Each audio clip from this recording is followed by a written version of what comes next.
किस्से कहानियाँ with motivation channel में आपका बहुत बहुत स्वागत है। तो दोस्तों, शुरू करते हैं आज की कहानी। अर्चना जी और स्वरूप जी अपने बेटे और बहू के साथ ही जॉइंट फैमिली में रहते थे।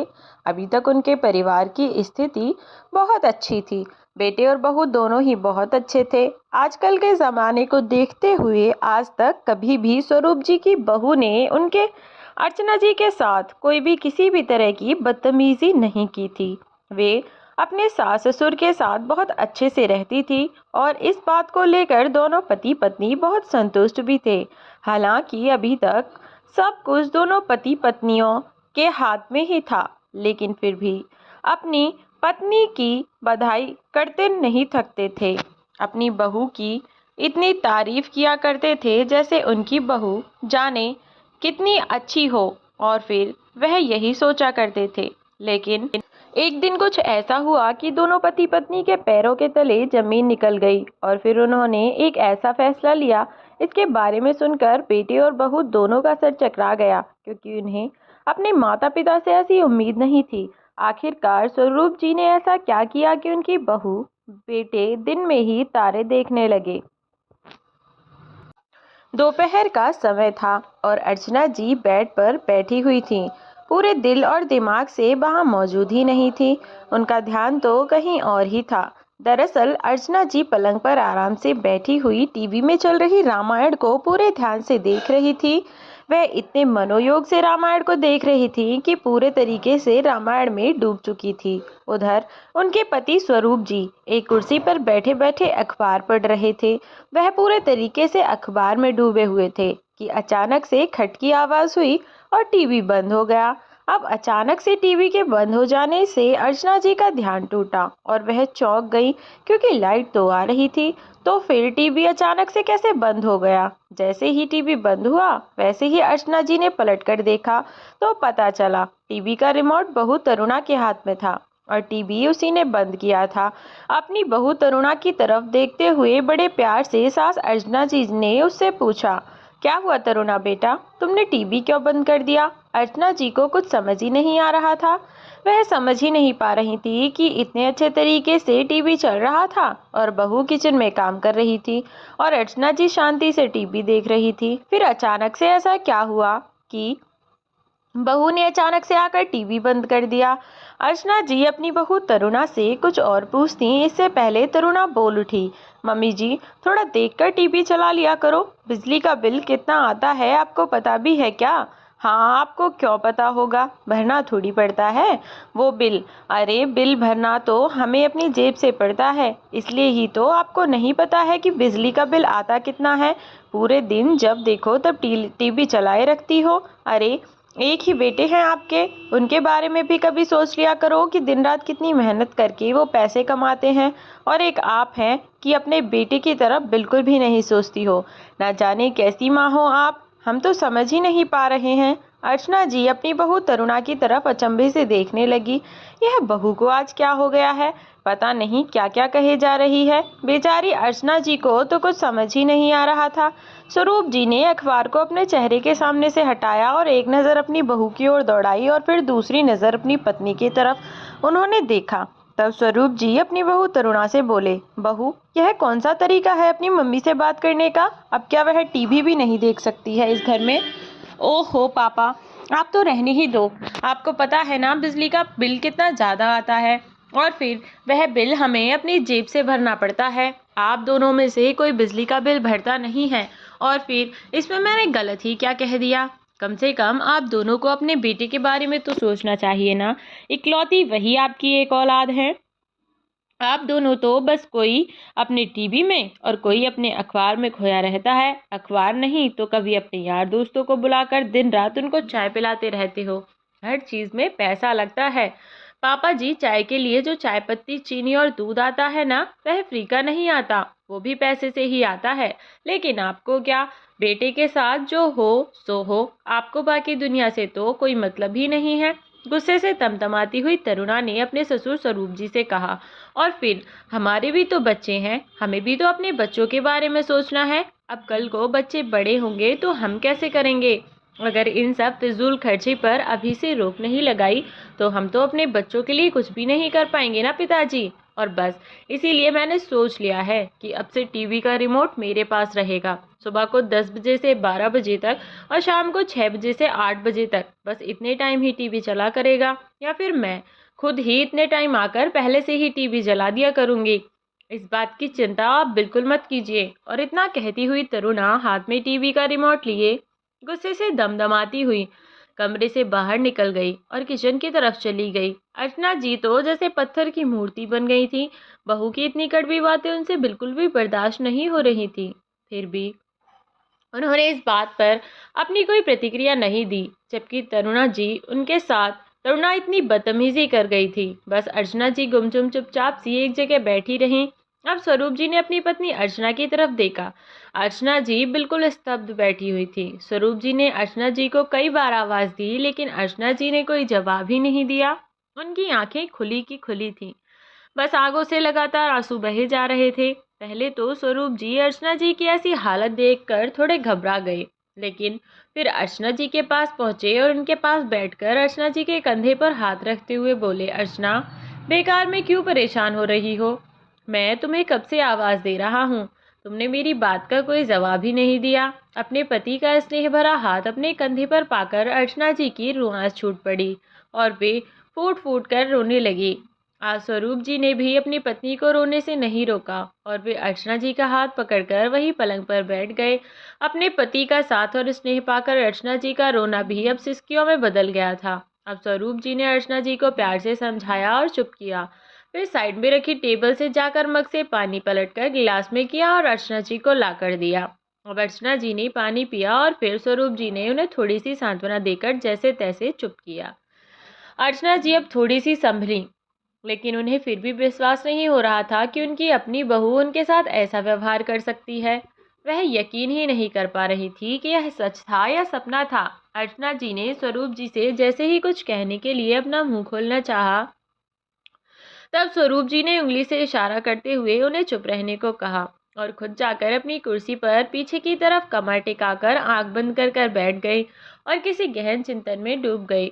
अपनी कुर्सी पर बैठने से पहले स्वरूप जी ने अर्चना जी के इशारे से कहा कि वह जाकर थोड़ा आराम कर ले और लेट जाए। अर्चना जी ने अपने पति की बात सुनी और वह आराम करने को चली गई। इधर स्वरूप जी ने, हालांकि वह अपनी पत्नी से कुछ कहा तो नहीं था, लेकिन मन ही मन वह आंख बंद करके बैठे हुए थे। यही सब सोचे जा रहे थे कि आखिर आज हुआ क्या है। एकदम से जैसे कोई भयंकर तूफान आया था, जिसका उन्हें कभी अंदेशा ही नहीं था। एक भयंकर तूफान आया और चला गया, लेकिन छोड़ गया एक अनदेखा दर्द जिसकी व्याख्या की ही नहीं जा सकती थी। बहू तरुणा का कहा गया एक एक शब्द अर्चना जी के साथ साथ स्वरूप जी के आत्मसम्मान को भी छलनी कर गया था। बस इसी सब उधेड़-बुन में लगे थे कि अर्चना जी की सुध आई। जब आंख खुली और अपनी पत्नी की ओर नजर दौड़ाई तो देखा कि वे सोई नहीं थी, बल्कि अपनी आंखों को खोले हुए एकटक अपनी छत को निहार रही थी। हालांकि घर की हवा का रुख तो पिछले 2-3 महीनों से उन्हें बदला हुआ ही नजर आ रहा था, फिर भी वह चुप थे। कभी बिना बात के झल्लाना, कभी उनके बेटे से उनकी बहू का लड़ाई करना, बार बार घर के खर्चे गिनाना, बच्चों को डांटना, उल्टी सीधी बातें बनाना, बिना बात के बहू का घर में चीखना चिल्लाना और भी बहुत कुछ स्वरूप जी को सब नजर आ रहा था। लेकिन आज जो हुआ उसकी उन्होंने कभी भी सपने में भी उम्मीद नहीं की थी। पहले तो बेटा भी शुरू शुरू में उनके पास आकर बैठा करता था, उनकी राजी खुशी पूछ लिया करता था, लेकिन उनके हालचाल पूछ लिया करता था। माँ की तबीयत कैसी है, दवाई है या नहीं है, किसी चीज़ की ज़रूरत तो नहीं है, और भी बहुत सारी बातें बेटा आकर अपने माँ बाप के साथ बैठकर कर लिया करता था।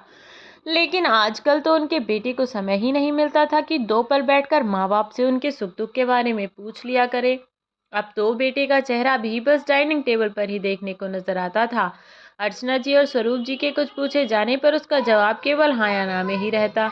इसके अलावा उसने अपने माता पिता से बात करना जैसे बंद ही कर रखा था। बहू तरुणा ने 1-2 बार तो बातों बातों में कह भी दिया कि अब तो ये घर आप हमारे नाम कर दे पापा तो अच्छा ही होगा। जब बहू ने कई बार कहा तो एक बार को स्वरूप जी को लगा भी कि वे सारी जमीन जायदाद को अपने बहू बेटे के नाम कर दें तो अच्छा ही है, क्योंकि जीते जी बहू और बेटे के नाम कर जाएंगे तो परेशानी नहीं होगी, और फिर कल को जब मैं नहीं रहूंगा तो मेरे पीछे से भी तो सब कुछ बहू और बेटे का ही हो जाना है।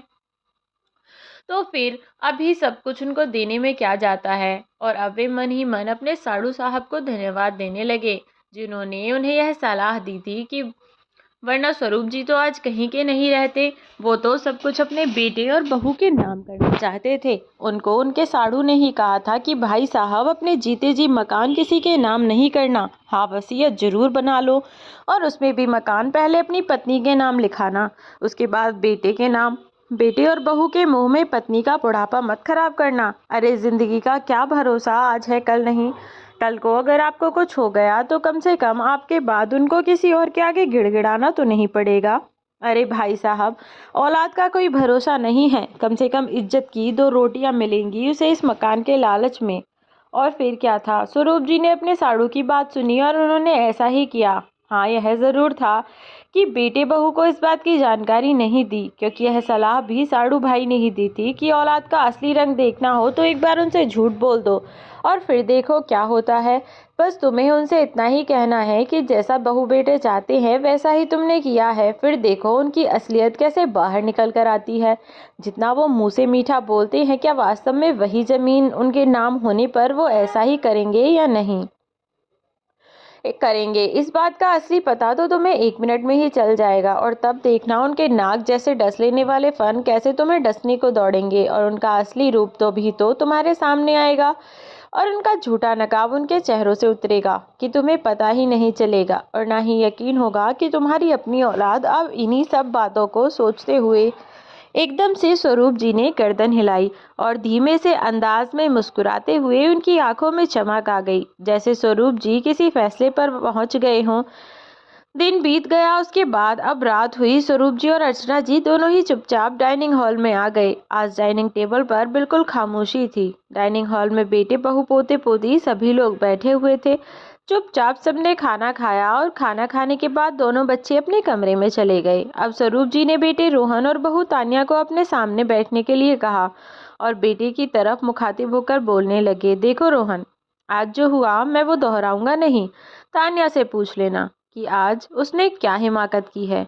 ना ना, कुछ बोलने की ज़रूरत नहीं है। अपनी बहू तरुणा को बोलने के लिए आतुर देख स्वरूप जी ने कहा, और बात को आगे बढ़ाते हुए बोले, आज ऐसा हुआ है जो मुझे मंजूर नहीं है। इस घर को, तुम्हारी ज़िंदगी को बनाने में हमने ना दिन देखा ना रात, कभी पैसों का मोह नहीं किया। अरे तुम्हारी मम्मी भी अच्छा कमाती थी और मैं भी अच्छा वेतन पाता था, तो ज़िंदगी आराम से गुजर रही थी।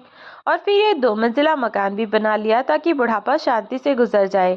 तुम्हारी मम्मी ने 2-2 ड्यूटियां निभाई, घर को भी पूरा समय देती थी और नौकरी भी करती थी। नौकरी करते हुए भी मम्मी ने हमेशा तुम्हारे दादा दादी के सारे कर्तव्यों को पूरा किया और उन्हें सम्मान दिया। और आज जब उसके आराम करने का समय है तो उसका टीवी देखना भी तुमको भारी पड़ रहा है। घर के खर्चे का जो सुनाती हो ना तरुणा, तो फिर आज सुनो। घर का पूरा खर्चा मैं उठाता हूँ। अखबार का, कुक का, काम वाली वाइफ की पेमेंट मैं करता हूँ। पानी का, गैस का बिल मैं भरता हूँ। तुम दोनों सिर्फ बिजली का बिल ही तो देते हो। आज तक न तुम्हारी मम्मी ने ना मैंने तुम दोनों से कभी पूछा कि कहाँ जा रहे हो, क्या खर्च कर रहे हो, क्या ला रहे हो, क्यों ला रहे हो। तो फिर हमारा खर्च तुम्हारे लिए इतना बड़ा हो गया कि तुम्हारे हमारे टीवी देखने का समय ही बांध दिया। ये तो बेटा मुझे बिल्कुल भी मंजूर नहीं है। एक बात और सुन लो, मैंने और तुम्हारी माँ ने जिंदगी में इज्जत खूब कमाई है। अब अगर घर में मेरी या तुम्हारी माँ की बेइज्जती हो तो मैं बिल्कुल बर्दाश्त नहीं करूँगा। इसलिए आज मैंने ये फैसला किया है कि या तो तुम ऊपर की मंजिल पर शिफ्ट हो जाओ, अपनी गृहस्थी अलग बसाओ और मुझे हर महीने 45,000 रुपये किराया दो, या फिर कोई दूसरा मकान ढूंढ लो।